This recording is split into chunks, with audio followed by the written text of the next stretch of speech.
Immobilier simplifié avec Patrick Lapalme. Certainement Patrick Lapalme de chez Remax Prestige. Bon matin, Patrick. Hey, salut Sylvain. Comment tu vas? Hey, super toi? Super bien, puis le sujet va intéresser bien des gens, je pense. Ce matin, on parle de la reprise d'un logement par le propriétaire. Exactement. Un logement qui pourrait être dans une maison unifamiliale, qui pourrait être dans un plex. Donc, si vous êtes un acheteur de plex, que vous n'avez aucune idée c'est quoi, premier conseil ce matin, allez sur le site du tribunal administratif du logement et allez lire tout ce qui est disponible pour que vous connaissiez les tenants et aboutissants d'être propriétaire d'un plex et de comment, c'est quoi la disposition que les locataires ont face aux propriétaires. Donc, super important. Ce matin, la chronique va avoir naturellement comme référence le tribunal administratif du logement et aussi une particularité que beaucoup de gens ne connaissent pas sur la protection des locataires aînés.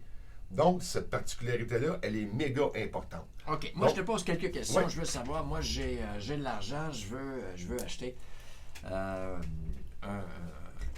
appartement, un condo. Un immeuble qui est loué présentement. C'est ça. Ouais. Et je dis, moi, j'achète ça, et puis mon chum se cherche un logement, donc la personne qui habite là, je lui dis de partir et je mets mon grand chum dans le logement. Parfait. Mais ça ne fonctionne pas comme ça. Ça fonctionne pas comme Ça ça. fonctionne pas comme ça. Donc, première chose qu'il faut savoir, un propriétaire qui va acheter un immeuble, lui pourrait reprendre un logement 6 mois avant la fin du bail. Envoyer l'avis 6 mois avant la fin du bail. Donc, au Québec, on a beaucoup de bails qui sont signés au 1er juillet. Donc, présentement, 31 décembre, il faut que l'avis de non-reconduction de bail, de reprise du logement, soit envoyé au locataire. Il peut le prendre pour lui, donc Pour lui, l'acheteur. ouais, pour lui, son père, sa mère, son fils ou sa fille, premier degré, en haut, en bas.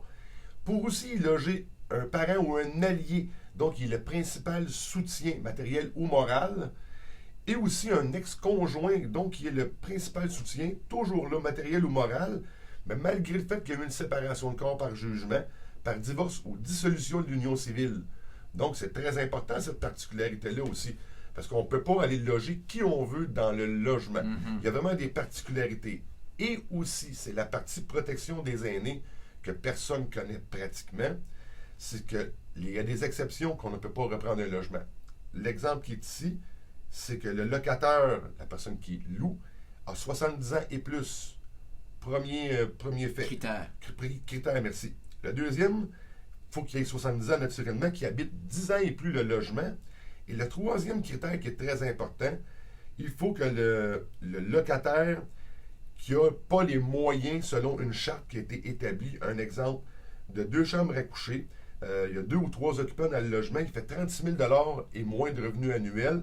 Si ces 3 conditions-là sont reliées, 70 ans et plus, il habite depuis 10 ans et il y a un loyer qui joue dans la charte en bas pour avoir un loyer à prix modique, on ne peut pas reprendre le logement. On doit remplir les 3 critères? Les trois critères, oui. Mais aussi à l'intérieur de ça, il va y avoir des exceptions. Si le propriétaire, lui, a plus de 70 ans et plus, il va pouvoir aller le reprendre. C'est vraiment... Mais en gros, donc, si la personne remplit ces 3 critères, ça veut dire que je ne peux même pas reprendre le logement et l'offrir à ma fille? Non, c'est vraiment le locataire qui a 70 ans et plus, tout dépendant du revenu. C'est pour ça que ce matin, je vous réfère beaucoup plus au site Internet, parce qu'il y a beaucoup de choses à y comprendre. J'imagine, avant d'acheter. Naturellement, à son courtier aussi, mais avant même que vous ayez l'engouement d'acheter une propriété qui est louée, informez-vous, parce que je vois à plein d'endroits, là, sur des groupes de gens qui commencent à vérifier ça, ils se font donner des réponses qui sont parfois méga farfelues, qui sont toujours dans les mythes, comme un exemple, payer 3 mois de loyer, puis c'est réglé. Ça n'existe pas, ces choses-là. Informez-vous, regardez vraiment le site du tribunal administratif du logement et du CALOA aussi, qui va vraiment vous aider.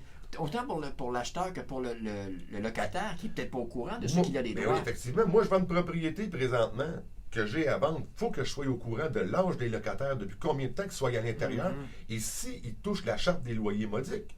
S'ils ne touchent pas à ça, ce logement-là pourra être libéré pour le futur acquéreur qui va se loger lui-même, ou naturellement premier degré qui va être là. Il faut vraiment s'assurer d'avoir toutes ces informations-là, parce qu'on le voit, là, il y a des transactions qui vont se faire, et puis la personne va dire aucun problème, regarde, on va faire un offre d'achat avec une condition que le locataire s'en va. Mais si le locataire, lui, décide de ne pas s'en aller... C'est ça. Même si l'acheteur et le vendeur sont d'accord.